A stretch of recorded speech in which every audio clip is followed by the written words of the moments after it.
course, should encourage individuals to feel that they should have the freedom to express their thoughts, and even if they are considered as taboos, then they should be discussed and understood and talked about. So, just like the other day, we will begin with one question from the brother's side, one question from the sister's side, and we encourage all the individuals present here to raise their hands, get behind the microphone, and ask their questions. And I said there's no shame in asking. There's shame in not knowing. There's shame in not knowing and not asking. So please feel free to do that. However, once there are no questions, then we will go to the papers and try to get a question from the written questions. We will conclude, inshallah, with a small majalis at 9:45, and I will then go downstairs until our brother Ali Safdar begins his recitation.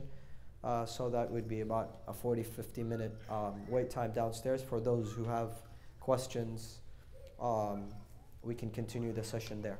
But without further ado, let's begin in the name of Allah, the gracious, the most merciful, and let us take the questions that the brothers have. Go ahead. I want to ask you, before we start the question, can you tell us that how long you are in Qom and who's your teacher and who you worship? This is yourself, please. This is yes. First of all, I am a humble servant of Imam Hussein and a humble servant of the servants of Imam al-Hussein. This is the greatest honor to me and my family. And I ask Allah that He continues to enable us to be amongst the servants of Imam al-Hussein.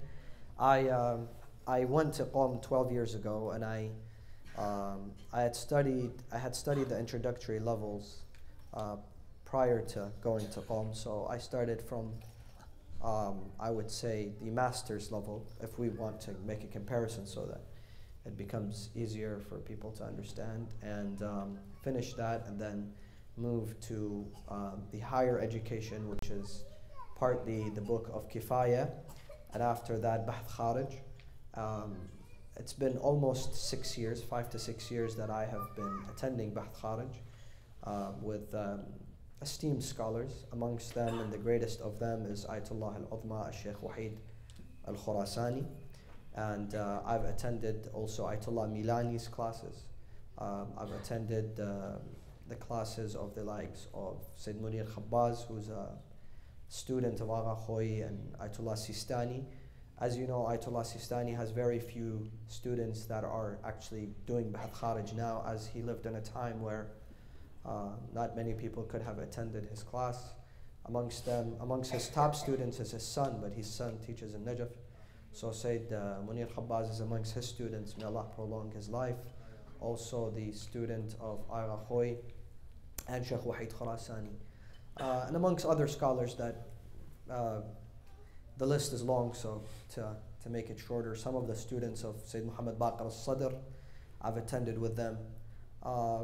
Currently, I have a research center that is partly a collaborative effort between me and my colleagues, and we try to research new issues that hopefully will one day be translated into English and put into a database for our community to use. I personally believe that we have to migrate from the, you know how you have the Risala Amaliya today of the book of the Maraja.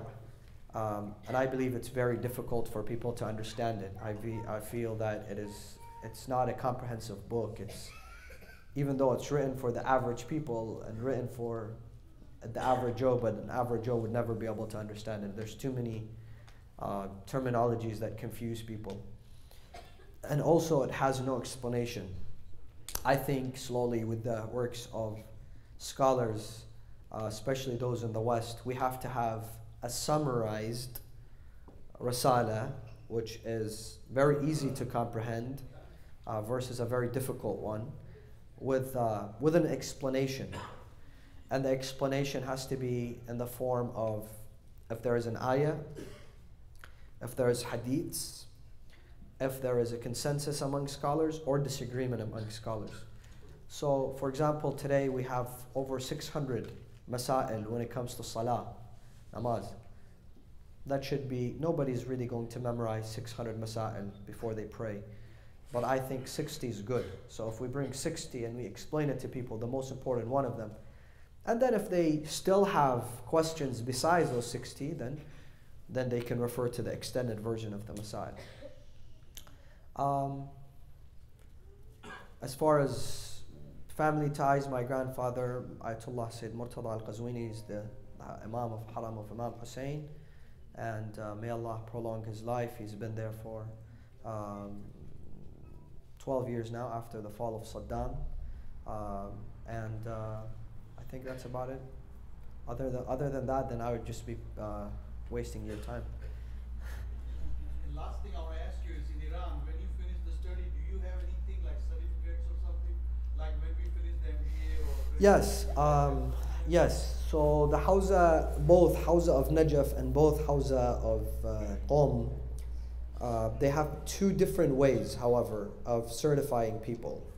The Hawza of Qom is more professional, I would say, as in you can get the equivalent of a master's and the equivalent of a PhD and the equivalent of a postdoctorate. And that will be then certified by the Ministry of Education, translated and certified, and you can use it actually as, you can use it anywhere.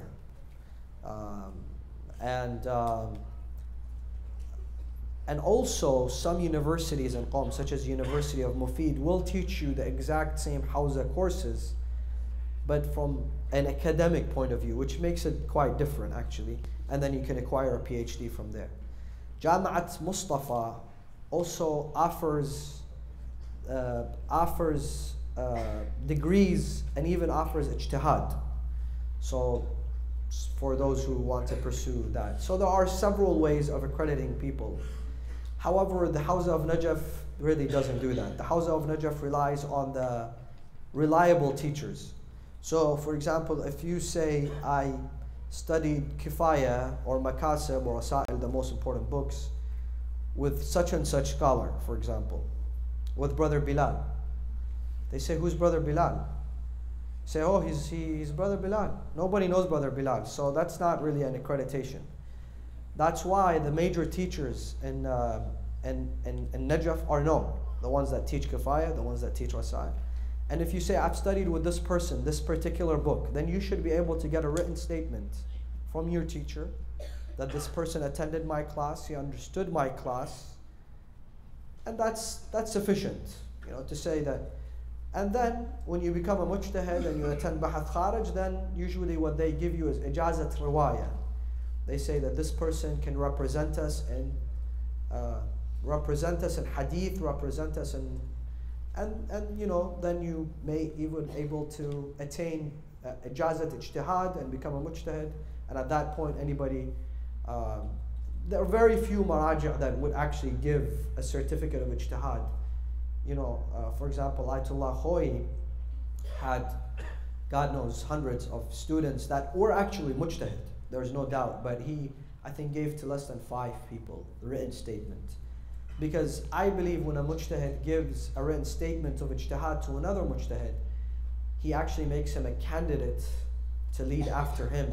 So it's actually more than just knowledge. And today, for example, you see that in Iraq, if it wasn't for Ayatollah Sistani, yes, he's a mujtahid, but we have many mujtahids. But if it wasn't for him and his wisdom, then you would see the biggest civil war in Iraq. And that actually happened. Shias were beheading Sunnis, Sunnis were beheading Shias, and that's the direction they wanted the people of Iraq to go to. But with his wisdom, he was able to stop that. And that's what we need in a leadership position. Somebody who creates peace versus somebody who creates war and division. So yes, definitely there's a way of being accredited through the Hawza today, and just like anywhere else, you have to attend classes and you have to take exams and you have to write essays and you have to write dissertations and theories and produce research. Sisters, go ahead.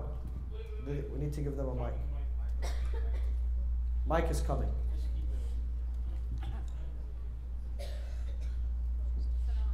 Alaykum salam. Mic is coming.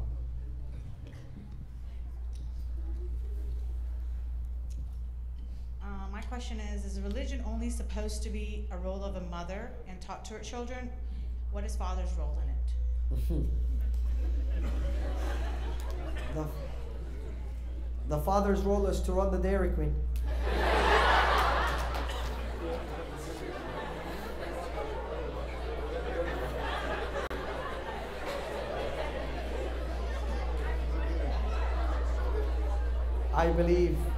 I believe that the job, the role of parents is to become the best of representatives of Islam and examples for their children. In fact, I feel that children, especially boys, look up to their fathers and try to imitate their fathers. I have sons, so I know. And that is something very important for us to understand, that if you want to have your children respect religion, respect the teachings of religion, then you have to be a role model for them. For example, several things that people may struggle with. One is wanting to have the youth come and sit in majalis and be respectful towards majalis, while the elders will not do that. So the father is actually outside having a chat and hanging out while we expect his son to be here. That's not going to happen. Even I believe, even if you feel that English majalis is wasting your time, that's fine. Do it for the sake of Allah. Come and sit down, and it's not imprisonment. And become a role model for your children, so that they learn that majalis of Imam al-Hussein, you respect them. Also, the way we behave, the way we speak to our friends, the way we spend our time, the way we prioritize, the way we choose our friends or invest our money. This all has implications on the character of the children. Similarly, the role of a mother. You all know, and you will agree with me, the women who are materialistic, who, as soon as the latest Louis Vuitton bag comes out, they have to buy it. As soon as this brand releases a new pair of shoes, they have to buy it. Their daughters tend to follow them, and it becomes a life of materialistic gain, and then they either have hardship getting married, because if the guy is not so wealthy, then they will not accept, or when they do get married, then they want an unlimited credit card, and no guy obviously at that age would be able to give them that. They're young couples trying to start a life, and it makes life difficult for them. So, but also mothers that, for example, pray on time, it reflects on their daughters. Mothers that, for example, speak with kindness and compassion to their children and to their husbands, it reflects on the character of their daughters. So I believe if you actually want to know what is going on in a home, look at the children. If the children are using foul language and they're rowdy and they're disrespectful, there is something wrong in the house. And that's what you need. But if you see disciplined children with akhlaq and mannerism, know that there is good values in this home. And take that as a principle when you befriend people, when you allow your children to befriend them, when you want to marry your son or your daughter. Please, please, please don't keep money as the very first thing. because there are so many unhappy marriages with lots of money. There are girls running away from husbands who have money today in our community. Girls that get married to rich guys and then they beg, they say, please, we're willing to even give, but just let us get out of this money, get out of this marriage. So please keep akhlaq, morality, iman, discipline, good morals, education as the central theme of when you want to choose somebody. I'm not saying somebody who's poor, somebody who's lazy. No, because yeah, there are some lazy men. He doesn't want to go to work. He doesn't want to strive. No, that's not good. But somebody who maybe now, just today, they're graduating, they're going to start a business. Inshallah, they will be successful. They're in medical school. Inshallah, they will be successful. Don't turn them down because they don't have money today. So, upbringing of children in America has 3 foundations, 3 pillars. 1, family. The father, 2, the mother, or vice versa, the mother and the father, and 3 is the center. And the center is based on 3 principles. 1 is the alim.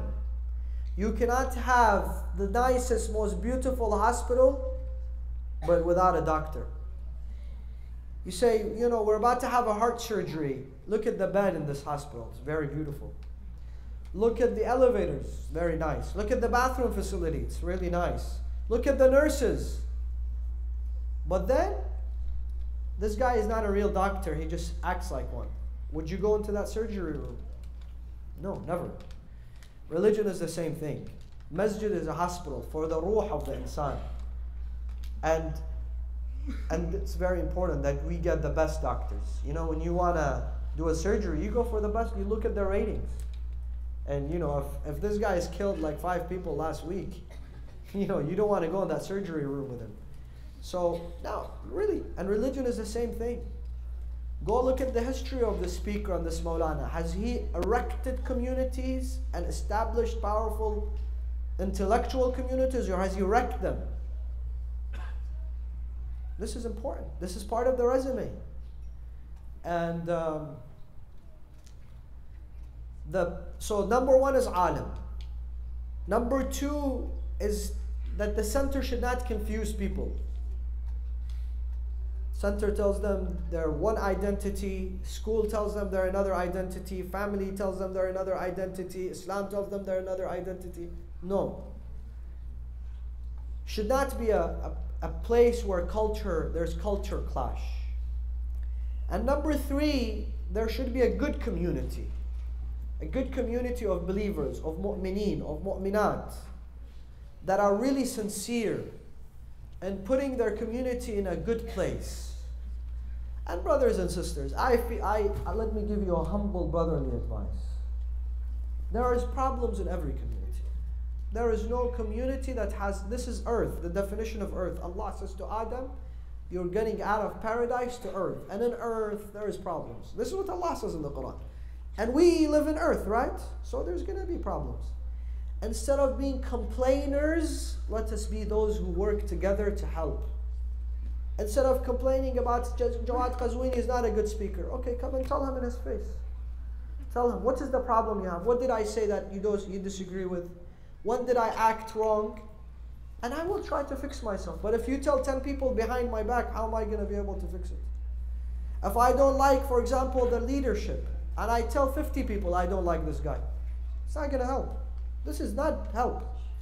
It's only when I go and tell him, listen, I have to tell you something. I'm not going to be a hypocrite and say it in your back. I'll say it in your face. I feel this should change. If 1 person, 2 people, 10 people say the same thing, then the leadership position, whether it's the president or board of trustees or the imam or the maulana, will say, this is what my community wants. I will try to provide that for them. And this applies not to this community. When I answer questions, it doesn't pertain this Jaffari center of Atlanta, but all people who are watching today, sitting in their centers, thinking my center should be better. Go get involved, brothers. Go get involved, sisters. Especially the sisters. MashaAllah, look at your numbers. Look at your dedication. Get involved. Get involved. You know, the Islamic Center of America, which was the most expensive center, I believe, until now, probably cost them $20 million. They had something called the Women's Committee. You know how much the Women's Committee raised by the women by themselves in building the Islamic Center of America? $7 million. $7 million. Only women. For very innovative ways. Yeah, they donated their gold and jewelry and stuff like that, but they also did bakeries. They, many ways. You can go on their website, they have a video, they'll tell you about the women. I wish that in every community women were so dedicated. Feel that this is your second home, sisters. How neat is your home, how you care about the cleanliness and the furniture and all that in your home. This is the house of Allah. This is the house of Imam al-Hussein. We should treat it equally. Brothers. Let's pass the mic back, please. Yes, the mic is coming. No, let's try to have the mic because it's going in the video.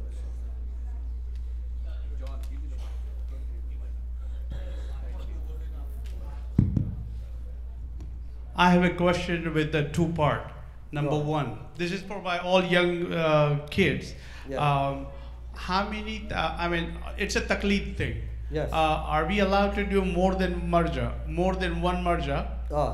And another is taqleed is wajib. Yes. Okay, So, those are the two part. Those is the two part? Yeah, number one. Yeah, I understand. Can we do more than one? Okay. Yeah.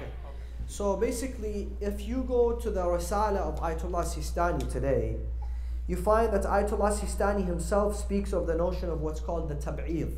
Tab'id is choosing more than one marja or following the opinion of more than one marja about a particular issue. When is tab'id allowed? When the maraja are at the same status. When it's very difficult for you to pinpoint who is really the a'lam. But you feel that we have 3-4 maraja today who are at the same level of knowledge, at the same level of piety, at the same level of dedication. So you may follow those 3 individuals. And he says tab'id is wajib in certain conditions. Wajib. Pay attention. When was tab'id become wajib? When you know, for example, you follow a marja', his name is Muhammad. And there is another marja', his name is Ali. You know for a fact that Ali is more knowledgeable in the area of, for example, this particular issue about Islam. For example, Hajj, or Zakat, or women's issues, or Khums. So their tab'id, according to Ayatollah Sistani, it becomes wajib if you know that this person is a'lam in this particular area. So there is nothing wrong with having a variety of opinions as long as you believe that they are all at the same level. Now, is taqleed wajib? Absolutely. Why? Because just like when you feel that you have an illness, you go to a doctor. And the doctor is a specialist in that field, so he tells you what to do, how to protect your body. But you don't have to go to a doctor unless, if you're a doctor yourself, you can go and become a doctor. When your car breaks down, you have 2 options. Become an engineer and fix your car yourself, or take it to an engineer, take it to a shop. When you want to invest, you have 2 options. You become an investment specialist, or go to talk to an investment specialist, right? Same thing when it comes to religion. You have 2 options. Become a mujtahid yourself, or then if you're not a mujtahid, you have to follow one. And the job of the mujtahid is that he's the specialist. He has dedicated his life to fiqh. And by fiqh, I don't mean Islamic law, by the way. Some people misunderstand the terminology. Fiqh is the combination of all Islamic sciences. Quran, history, hadith, all of that. That means fiqh. That's the terminology of Islamic sciences. So you seek him as a specialist. And he tells you, this is how you should do your salah. This is how you should do your salah. However, I have to say this. Why is it that sometimes we feel our youth are disenchanted with marja'iyya and maraja and hawza? Let's be real. Let's not hide those things. And I'll tell you why. If you go to Arba'in, I'll give you one example. You go to Arba'in. Inshallah, some of you will go. Many of you have gone. And you start the walk. And there are, how many pillars? 1,050. 1,400? 54 pillars. MashaAllah, 1,500 pillars. Every pillar there's 4 pictures of 4 different scholars in Maraja. And you're walking around, and then you go to Karbala, and there's huge posters of Maraja and their pictures. And each one has more titles. One is Ayatollah, the other one is Ayatollah Azma, the other Ayatollah Azma Imam, the other one is Ayatollah Azma represent. And we see this as people from the outside, and we say, wasn't money spent on those pictures? Or did they just come out for free? No, money was spent on them. Now, when you speak to the Marja''s office, they tell you, we didn't use khums money for this. But in the same time, what's important is money was spent on this. And pictures were printed. And they are on the walls. And what is their purpose? So that I look at this picture and I say, because he has a bigger picture, I must follow him. Because this guy had 10 pictures, this guy has 200 pictures, I must follow him. That's not the case. That is not the case. There has to be an issued statement.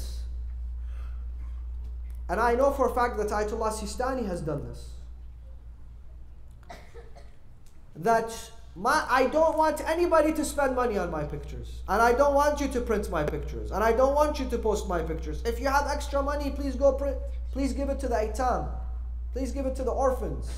Please give it to the widows. Help your communities. Why do we need to? So yes, there are areas that have made, this is one area, that has made the youth coming out of this country and the West and all over the world question the fact that why do we have to do this? Why do we have to have so many pictures? That's one. Number 2 is we feel that sometimes the Hawza doesn't understand this and the Marja' doesn't understand this. For example, I'll tell you my experience. Today, if you ask any mujtahid, any alim in Najaf and Qom and Karbala, you tell them music, halal or haram? Tell you haram. But that's it. Halal, haram. Why? Because I can guarantee you, Marja's never listen to music. And they have no interest in music. And they don't care for it. So, but when I come and tell a kid here that all music is haram, he'll say, okay, there's something wrong here. This person doesn't understand my culture and my difficulties and what I go through. So I believe there has to be a better communication with the community and the ulama and the maraja and the hawza to seem a lot more realistic and up to date with the community of people. Not to have a huge barrier, to have a mutual understanding. Let me give you an example. A couple of months ago, I was present in a gathering of ulama, maraja. Not maraja, the sons of maraja, mujtahids, definitely several mujtahids, and a couple of physicians were also there. So the physicians asked a very simple question, that if people come to me and then they tell me we begin our food with salt and we end our food with salt, I tell them please don't do this, because this is gonna take up your blood pressure and. But you ulama say no, the hadith says begin with salt and end with salt. So what do we do here? Very valid question. What do we do? And some of them said, we of course take the hadith. And some of them said, we take because this is not now science telling you that maybe we're wrong. No, this is blood tests and results. There's really no gray area, But the idea is some scholars have come and said, let's understand the context in which the Imam said to this guy, go and begin your food with salt and end your food with salt. Who did they say this to? They said this to people who were living in Iraq and Hijaz, Saudi Arabia, who were sweating day and night, who had no ACs, lived out in tents, 120 degrees, so they were sweating and losing the salt of their body. So the Imam says, begin with salt and end with salt. But nobody for example, Europe went to them and said, what do you advise me? The Imams would not have given the same advice. And we have to be able as ulama and maraja' to differentiate. so that we give the advice to the youth and to our communities that doesn't let them run away completely from religion. So would I rather have somebody leave religion completely because we've made it so difficult? Or no, I make religion, I don't make, because halalu Muhammadin halalun ila yawm al-qiyamah, true? Haramu Muhammadin haramun ila yawm al-qiyamah, true? Halal is halal until the day of judgment, haram is haram until the day of judgment. But the problem is sometimes we make the halal haram. Something is halal, but we make the life of people difficult. There's no reason. In fact, Islam is a very comprehensive, logical religion that relates to people's lives, that came to become, to solve the people's problems, not to make their problems more, to make their life more difficult for them. And I said this a couple of days ago in the Q&A. I said, Ayatollah, Sayyid Muhsin Hakim, he changed half of his fatwa after he went to Hajj, personal Hajj. He went to Hajj, he came back and he realized that this is good in books, in theory. But in reality, it's very difficult. I'm going to endanger the people if I tell them do this and do this and do this. So he became more lenient. And that is where the community must be able to create a bond with the scholars and the ulama and the hawza and the maraja to constantly give feedback. To constantly give feedback, especially at this age. What do I mean? To tell the hawza, we are facing this road that will either take our community to our youth to abandoning religion, completely walking away, or we have to come up with ways to keep them. To keep them. So would we rather have people who will leave religion, or would we have to change some of our ways to keep the people? And I tell you, sometimes we are very against change. Look, read the Quran, read the seerah of Rasulullah. Why did they fight him so much? Because change. Because they told him, Muhammad, you're changing our culture. Muhammad, you're changing our belief. Muhammad, this is not the way our parents. It's in the Quran. It's not the way our parents did things. And they fought him, and they fought him, and they fought him. Even Imam al-Sadiq, even Imam al-Hussein, all the Imams, they had radical ideas. Ideas that came for change. Revolutionary ideas.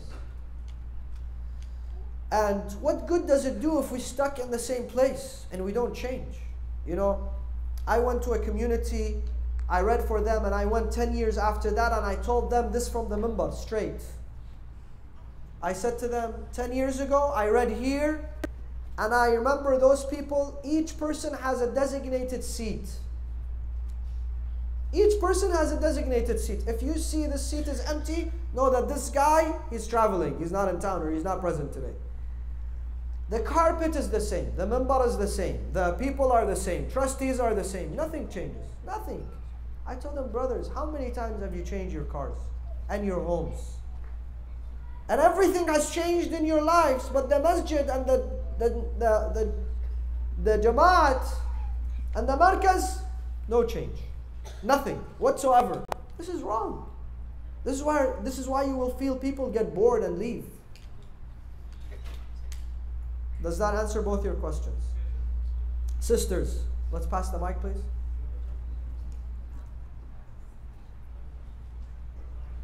No, mic is there.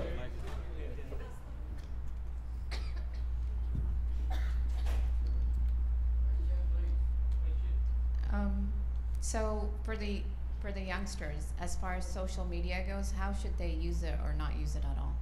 I spoke about social media in one of my lectures and the dangers of social media and the fact that I believe, it's not me, I'm not a social media expert. It is them themselves that they say social media, they don't give none of that stuff to their kids. They don't give. They've been asked, do you give an iPhone to your son or your daughter or an iPad? No, we don't. In fact, they themselves don't use it as much as we do because they know the dangers. You know, we have now become like robots. We've been trained to have this because every second of our life is traced. Where we go, what we do, what is our interest. And then slowly our interests will change. Our principles will change. through hidden messages that social media give us. And I'm sure you can search and read about this online. But we as adults may be able to differentiate, but children do not. And that it becomes very dangerous for you to give the social media to your kids.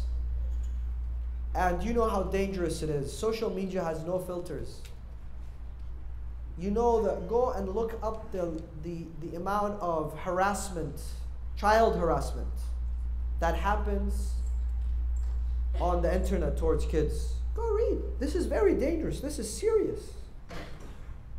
Your children are not protected on the internet. So you have to protect them. Don't think that, I always say, subsidize the iPad with sports. You know how much is an iPad? Huh? $400 or $500. Spend that, sign them up at a soccer team. Give that $400 or $500. Let them release their energy there. Sign them up for tennis. Sign them up for basketball. Let them get out. Let them work. Let them run. Let them meet other people. Let them socialize. You know, but I'm not against children having an iPad or a computer, but I'm against making sure it's monitored. So if your children want to do research, yes, let them sit. Let them project that on the TV of the house. They want to watch YouTube videos, let them do it at the living room TV. So you see what they're watching, you know. So I feel that taking away gadgets from kids can be bad sometimes because they feel they don't have it and other kids have it. Giving them full freedom with it is also very bad. So I think we have to be very wise. An hour a day of TV, an hour of this stuff, I think is more than enough. And the rest, they should go out and have fun and play. And mashallah, here in Atlanta, land is so cheap. So, you're not stuck in apartments like people of New York. So let them get out and play. Brothers, let's pass it. Go ahead. I think this question was left over last time we met downstairs. This is a controversial between the Shia and Sunni about the prayer times. They do 5 times and we do 3 times. Yeah. If you can. Absolutely. Yes.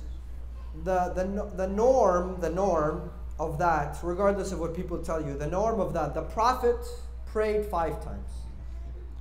Generally, 90% of the time he prayed 5 different times. And the Imams as well. However, let's understand, so this is the historical part of it. But you have to understand, Shias never had masjids. You think Shias had masjids in the time of Imam Sadiq? Huh? I'm asking you. Did they have masjids in the time of Imam al-Baqir? Was there a masjid that Imam al-Baqir would go and lead namaz and Shias would pray behind him? No. They were not given the opportunity. So none of our imams actually had the ability to tell their people to erect. Yes, very few, because I know some people are very particular, say, Jawad, trying to find a mistake. No. Yes, at a period of time, the Asha'ira went to Qom, they had their own community, but this was not the norm. This was the very small exception. The Shia never had masajid. They never had until when? Until 2 governments erected for the Shia. One I have already talked about, it's online, the Fatimid dynasty. You see, we stopped at the Abbasi dynasty. After that came the Fatimid dynasty, who took down the Abbasi dynasty, right? I have discussed that, it's online. And I ask the brothers to continue to watch and to continue this journey with understanding the Islamic history. But anyhow, at that time, the Shia had masajid, so they could pray. So this is the first time they were given opportunity. And second was the time of the Safawis in Iran, right? Those were the very first Shia governments. Now it's a time that we understand Shi'ism. So they had masajid. And in their masajid, they did the adhan 5 times, but at mostly then they gradually started doing salah 3 times. Why? Because ideally, it's very difficult for people to leave their lives every 2 hours and go to the masjid. So our ulama have allowed the fact that because of the jama'ah prayers, we combine the time. Okay? However, this is one opinion. If you're doing jama'ah namaz, you can combine in the masjid. If you're doing it at home, it is mustahab that you separate. Dhuhr, Asr, Maghrib, Isha. Is that understandable? Okay. Now, Ayatollah Khoi has a unique opinion. Ayatollah Khoi says, according to some hadiths and some ayat that he has, that he uses, he says after you pray Salat al-Dhuhr and you do your tasbih and you do your, little bit 10-15 minutes, it becomes the time of Asr. So that is the beginning of the time of Asr. After you pray Maghrib and you do the tasbih and what have you, it becomes the time of Isha. And he uses Quran and he uses valid hadiths even in Bukhari. Why? Because Bukhari and Muslim, they have narrated from Rasulullah that he used to combine in rain, Dhuhr and Asr. He used to combine in travel. He used to combine in war. He used to combine in extreme heat. He used to combine in 6-7 different times. And there were times that he combined for no reason. So they told him, Ya Rasulullah, what is the reason? Why did you combine today? He said to them, I combined to become an ease for you. Make it easy for you. Go home, rest. Rasulullah did this, so he tells us that it's permitted for you to do that. Now the question Ayatollah Khoi asks, very valid question. Did Rasulullah pray before time or while the time was there? Huh? Of course, he didn't pray before the time. It's like praying Dhuhr before Azan time. He wouldn't do that. Would Rasulullah do that? So the fact that Rasulullah prayed Dhuhr and Asr after that, that means that there was already time for it. Do you see what I mean? I hope that answers your question. Sisters, how are you? May Allah bless you. Assalamu alaikum. As we're already talking about the Sunni Shia stuff, another thing, children also and youth are also friends with the Sunnis. I just wanted to know if there's a difference in kalama between the two and what it is and why there's a difference. No, the kalama is the same for all Muslims. La ilaha illa, according to all of our ulama. Man qala la ilaha illallah Muhammadun Rasulullah. Sallu ala Muhammad wa ali Muhammad.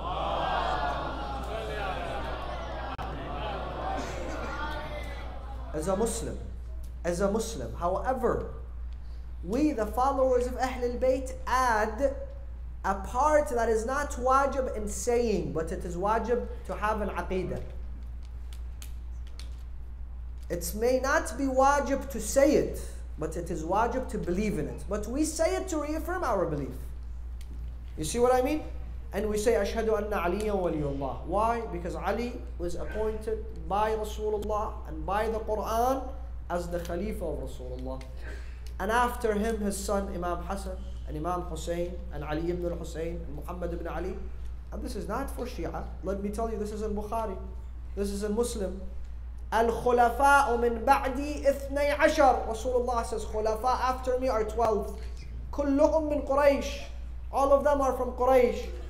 Mustadrak ala sahihain al-Hakim al-Nayshaburi. I told you about him. I spoke about his important work. He says, وَمِن وَلْدِ فَاطِمَةٍ. And they are from the sons of Fatima Zahra. Who does this apply to? Besides the Ahlul Bayt, besides the Imams. We say, even if Rasulullah didn't tell us that you have to follow those 12 Imams. Let's hypothetically, we say we have no proof. And hypothetically say that Allah never appointed Imam Ali. Okay, fine. This is what you say. Now let's use logic. Who should we choose as the Khalifa of Rasulullah? Logic. Let's forget, Rasulullah didn't appoint a Khalifa. Who should we choose? Did he not say, أعلمكم Ali? أنا مدينة العلم وعلي بابها? Did he not say that? Did he not say, مثل أهل بيتي كسفينة نوح من ركبها نجا ومن تخلف عنها هلك وغرق? Did he not say, يا علي أنت مني بمنزلة هارون من موسى إلا أنه لا نبي بعدي? Did he not say this? So we come and we use our logic. What does this mean? And let's say Rasulullah didn't say any of those. I'll make it easy for you. Rasulullah never said Imam Ali is the most knowledgeable. He never said this. Let's come to reality. Who sat on the minbar and said, Saluni qabla an tafquduni? Who said? Who said? Two people. One of them, he failed miserably. Because he said, ask me please. One lady, she asked him a question.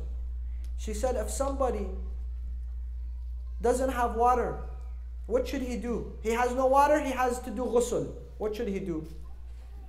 So he said, I don't know. He says he shouldn't pray. So somebody reminded him, well, tayammum. So he said, yes, tayammum. So he said, okay, tell us tayammum. He said he has to crawl into the sand. Like they told him, no, this is not the way you do tayammum. So he says, كل الناس أفقه منك يا عمر. Everyone knows more than you. Even this woman knows more than you. He is the one that says, لولا علي لهلك عمر. If it wasn't for Ali ibn Abi لولا أبا الحسن لهلك عمر. They asked him, وَفَاكِحَةً وَأَبَّا مَتَاعًا لَكُمْ وَلِأَنْعَامِكُم. What is the tafsir? He didn't know. But then Imam Ali sits on the minbar, says, سَلُونِي قَبْلَ أَن تَفْقُدُونِي فَإِنِّي وَاللَّهِ أَعْلَمُ بِطُرُقِ السَّمَاءِ مِنْ طُرُقِ الْأَرْضِ. Ask me of the heavens and the skies. And Ali, this is Ali ibn Abi Talib. What about Imam al-Jawad, 9 years old? How can you explain 9-year-old? He has this knowledge. How can you explain that the Imams never had a teacher? Ali, Hassan, Hussein, Ali ibn al-Hussein, Muhammad ibn Aqar, Jaffari, all of them, those 12 people. I don't care, Rasulullah, okay, he didn't appoint them. Who's their teachers? Give me one person, he says, I am the teacher of Ali ibn al-Hussein. I am the teacher of Ja'far ibn Muhammad. I am the teacher of Musa ibn Ja'far. Nobody. Nobody. Not once in history somebody can claim, but they are the teachers of the Imams. لولا السنتان لهلك النعمان. If it wasn't for the 2 years, Nu'man ibn Harith would not have the knowledge that he has today. The ilm that we have, whether it's algebra, whether it's chemistry, whether it's the sciences that we have.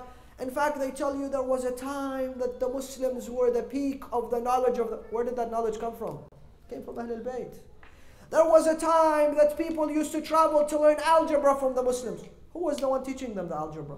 Who was the one teaching them the chemistry? It was Ja'far ibn Muhammad al-Sadiq. It was the Imams of Ahlul Bayt. So they were never in need of anybody. Imam al-Sadiq never went and asked someone, please, I don't understand this, tell me. And they were always needed. People always needed them. In fact, a person asks, Imam al-Jawad was 9 years old. He says to him, are you amongst the people of knowledge? Look at the humility of Ahlul Bayt. أَتَزْعَمُ أَنَّكَ عَالِمٌ. Do you claim that you're a alim? Imam Jawad says, I'm not ignorant. Much bigger statement than saying I'm a alim. Because alim, you may know some things and be called the alim. But I am not an ignorant means I have nothing that applies as ignorance in me. I know everything. But look at the humility. He says, he has a very powerful response, but yet full of humility. I am not ignorant, meaning I'm not ignorant about anything. And they are the inheritors of the Anbiya. So, yes, in the kalama we say, Ashhadu an la ilaha illallah, Ashhadu anna Muhammad Rasulullah, we are Muslim. But in belief, what do we say? We have to say, we have to understand. And wallahi, if any Muslim has a pure heart and looks at the legacy of Al Muhammad, we'll accept them and embrace them. We'll accept them and embrace them. Those are the carriers of the knowledge. Nobody can touch them and be close to them in knowledge. They have mesmerized the minds of non-Muslims. Mesmerized the minds of humanity. Read Nahjul Balagha. Nahjul Balagha is... Who can bring something like Nahjul Balagha? So, we pronounce this to reinstate the fact that we believe this is enough evidence for us, the followers of Ahlul Bayt, that we must follow Al-Muhammad. If some people come and they say this, they see this knowledge of Imam al-Jawad and Imam al-Baqir and Imam al-Rida and Imam Ali, and they say, we still don't know, tell them, okay, you say this to Allah on the Day of Judgment. You say this to Allah on the Day of Judgment. We cannot say that we ignore those things. Brothers. Right okay, here. so, yeah, this last question and then, yeah? And then we break for a little majalis and then downstairs, inshallah, until Sayyid Ali Safdar comes back. Can you touch or talk a little bit about the importance of ziyarah to Yes, absolutely. I would like to conclude with this. As it compares to Yes. Hajj. You see, brothers, why do we do ziyarah? Why? We do ziyarah for many reasons. One is because Allah subhanahu wa ta'ala says, وَلَا تَحْسَبَنَّ الَّذِينَ قُتِلُوا فِي سَبِيلِ اللَّهِ أَمْوَاتٍ بَلْ هُمْ أَحْيَاءٌ عِنْدَ رَبِّهِمْ يُرْزَقُونَ فَرِحِينَ بِمَا آتَاهُمْ. Allah says, do not consider those who have been killed for my sake as dead, but they are alive. With Allah, happy and content with the position Allah has given them. So you don't, some people say when you visit Hussein, why you visit a dead person? I tell you, he's not dead. Who told you he's dead? Hussein is more alive than any other alive person. Today, if you had a person who was a king, the king of kings, the richest of kings, and he said, people, come and visit me, and I will give you $1,000 each person. How many people will go? How many people will go? But you have to walk for 3 days. No, nobody will go, because people will say, by the time I get there, I have to buy a ticket, more than $1,000. I have to buy a hotel, I have to spend food, and who's this king? I don't want to go. Yeah, some people will go, but how many? But Hussein, you say he's dead? He's not dead. He brings out 20 million people walking on their foot, spending money. Heat doesn't bother them. Thirst doesn't bother them. Fatigue doesn't bother them. They say, we are here for Hussein. In fact, they don't get money. They say, لَوْ قَطَّعُوا أَرْجُلَنَا وَالْيَدَيْنِ نَأْتِيكَ زَحْفًا سَيِّدِ يَا حُسَيْنِ. If they cut our limbs, we will crawl to you. We will crawl to you. There is nothing that stops anybody from the visitation of Hussein.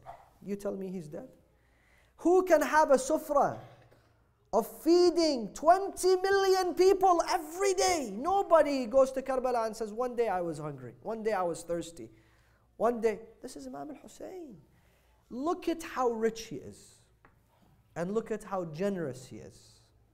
Allahu Akbar. No one can compete with him. Nobody. You see khadim, they say khadim. Khadim is not a good word. Anybody like to be called khadim? Nobody likes to be khadim. Khadim is servant. Who wants to be called a servant? Even servants, now they have new fancy name, manager, this. But there is one khadim that people take pride.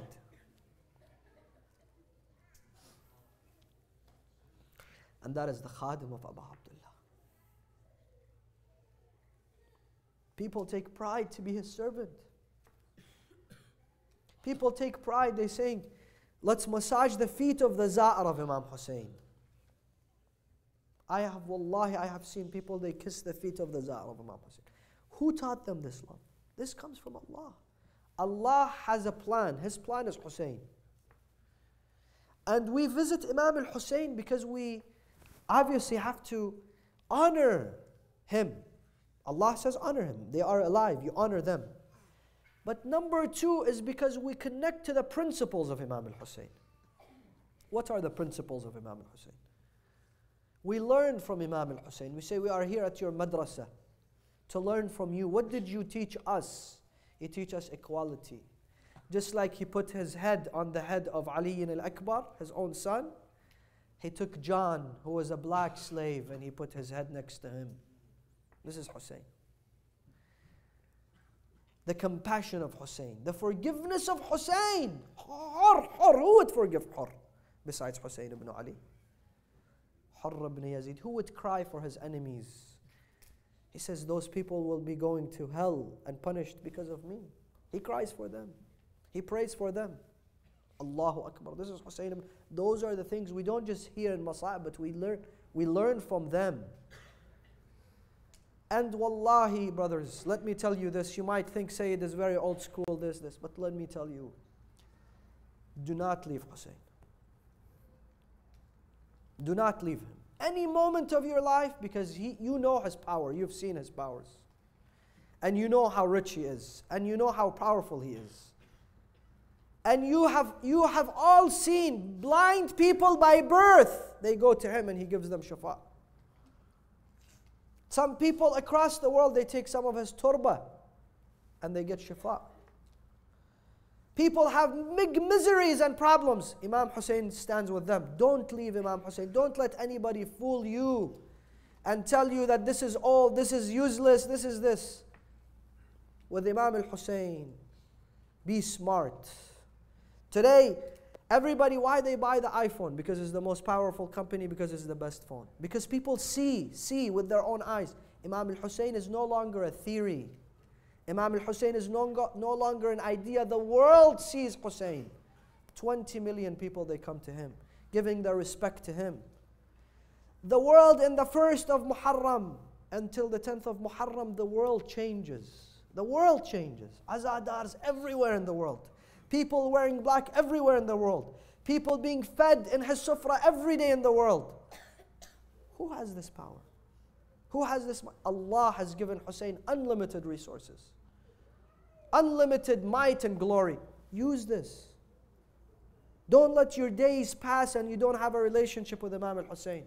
I know people who make Imam al-Hussein their partner, make Abu al-Fadl their partner in their business and their lives. Who do you want better than a partner of like Imam al-Hussein? Because Imam al-Hussein doesn't get poor. He gets only richer and richer every day. And yet there is much more to see about Imam al-Hussein. Today, now we see a spot. Imam al-Hussein's name will only go higher and higher and higher and bigger and bigger. You know, one of the grand ulama saw Habib ibn Madahir al-Asadi in his dream. So he says to him, Habib, imagine your status. You are the Sahabi of Rasulullah, Sahabi of Imam Amir al-Mu'mineen, Sahabi of Imam Hassan, and martyr on the day of Ashura. And don't take this martyrdom on the day of Ashura lightly, brothers. Imam al-Sadiq says, طِبْتُمْ وَطَابَتِ الْأَرْضُ الَّتِي فِيهَا دُفِنْتُمْ وَفُزْتُمْ وَاللَّهِ فَوْزًا عَظِيمًا فَيَا لَيْتَنِي كُنْتُ مَعَكُمْ. The Imams, they say, we wish we were there on the day of Ashura. Imam صاحب العصر والزوان لأبكينك صباحا ومساء ولأندبنك بدل الدموع دما. So he says, Habib ibn Madahir al-Asadi, who Imam, he made a special grave for him. Every time you enter Hussein, you give salam, you leave Hussein, you give salam to him. He says, what do you wish? He says, I wish one thing. If I can come and attend the majalis of Abu Abdullah and cry for Hussein, because of the position that Allah will give for those azadars of Hussein, for those who serve the majalis of Hussein, for those who sit in the majlis of Hussein, for those who help in any way they can for Imam al-Hussein. So don't think this is something you take lightly, brothers. You should beg, you should say, please let me do some service for Imam al-Hussein. Please let my money have honor to be part of the azaa of Imam al-Hussein. Because you're not dealing with business and this and that. You're dealing with Fatima al-Zahra, Rasulullah, Imam Amir al-Mu'mineen.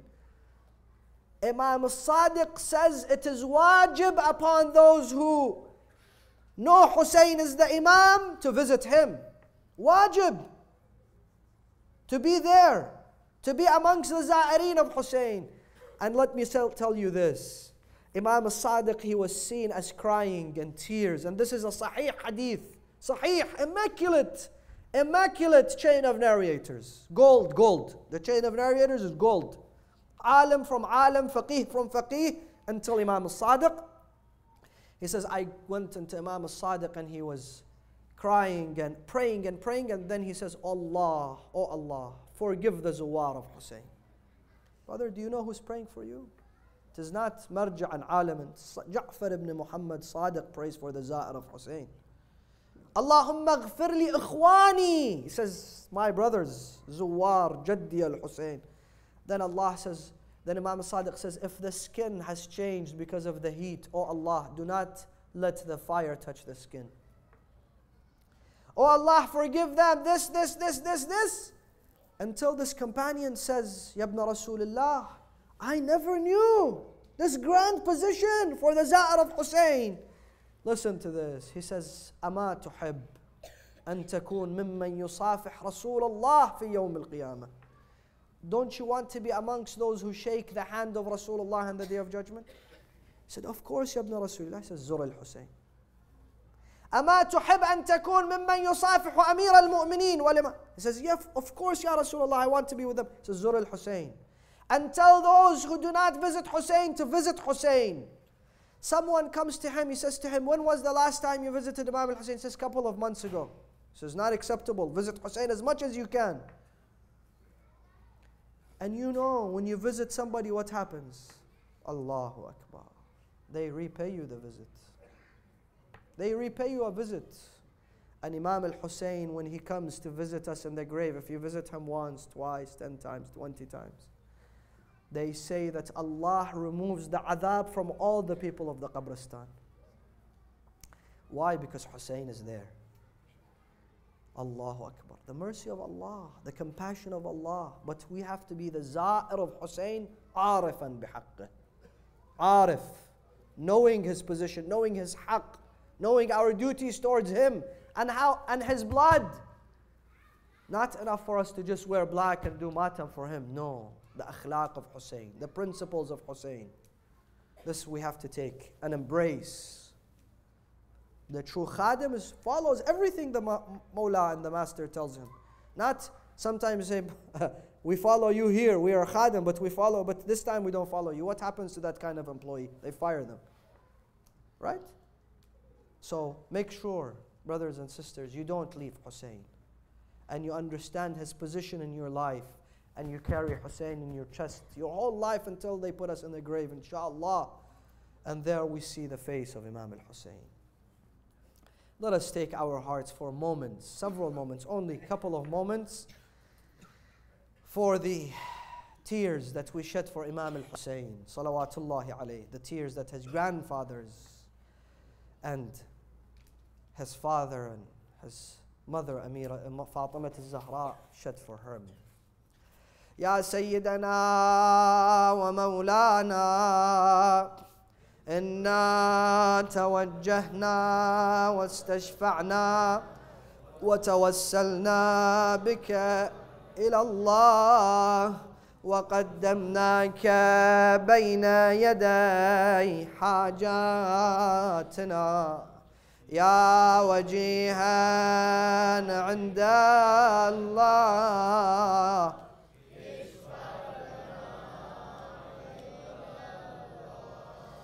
يا وجيها عند الله اشفع لنا. Those who have hajat, those who want to be amongst the za'ireen of Hussein. يا وجيها.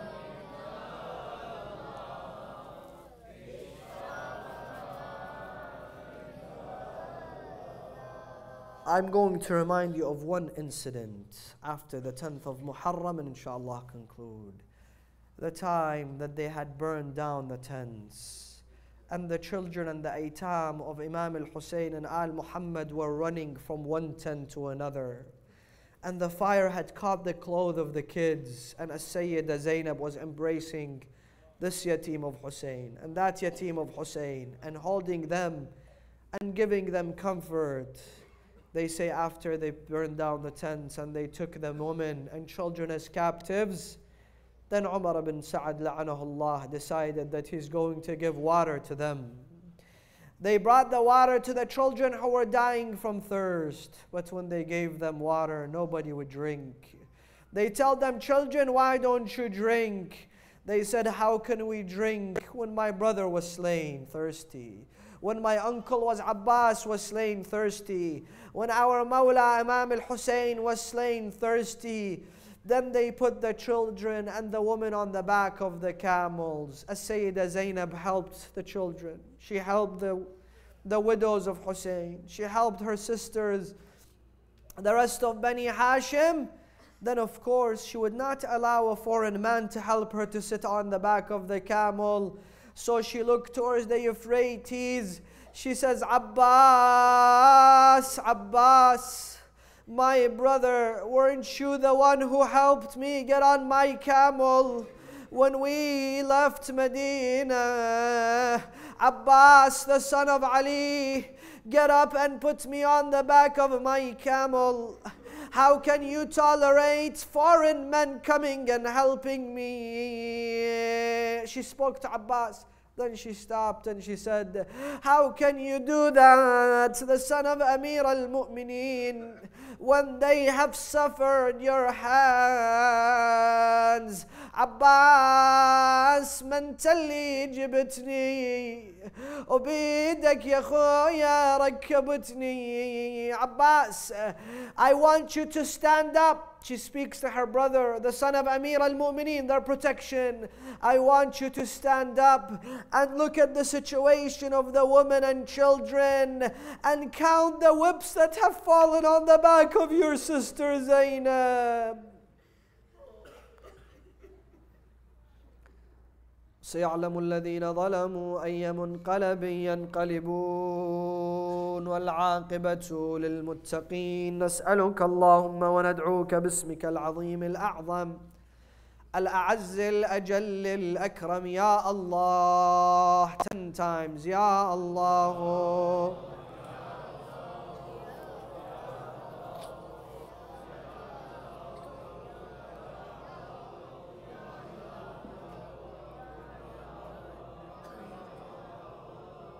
يا الله. اللهم يا حامد بحق محمد ويا عالي بحق علي ويا فاطر بحق فاطمة ويا محسن بحق الحسن ويا قديم الإحسان بحق الحسين والتسعة المعصومين من ذرية الحسين. O Allah, every man and woman present in this majlis with a sin, forgive our sins. Bestow unto us from your forgiveness. Shower onto the graves of the mu'mineen and mu'minat from your mercy and compassion. اللهم اغفر للمؤمنين والمؤمنات والمسلمين والمسلمات. O Allah, honor us with the visitation of Hussein. Honor us with the shafa'ah of Hussein. Honor us with the khidmah of Hussein. اللهم أدخل على أهل القبور السرور. اللهم اشافي وعافي كل مريض. اللهم سد فقرنا بغناك. غير سوء حالنا بحسن حالك. اللهم اقض عنا الدين وأجرنا من الفقر إنك على كل شيء قدير. اللهم كن لوليك الحجة ابن الحسن صلواتك عليه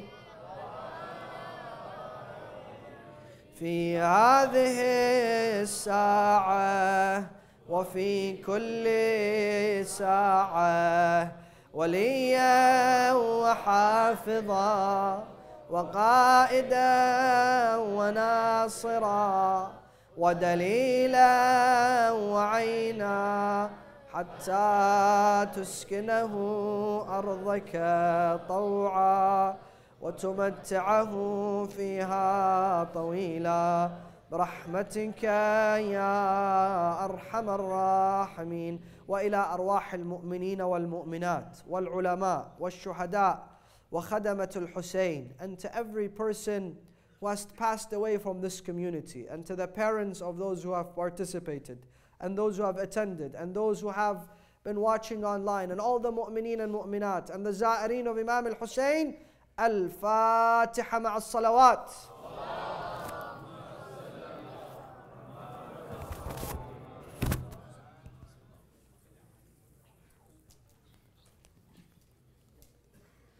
So like I said, brothers and sisters, I will be downstairs until the beginning of the Nawhakhani of our brother Ali Safdar. And tonight, don't forget,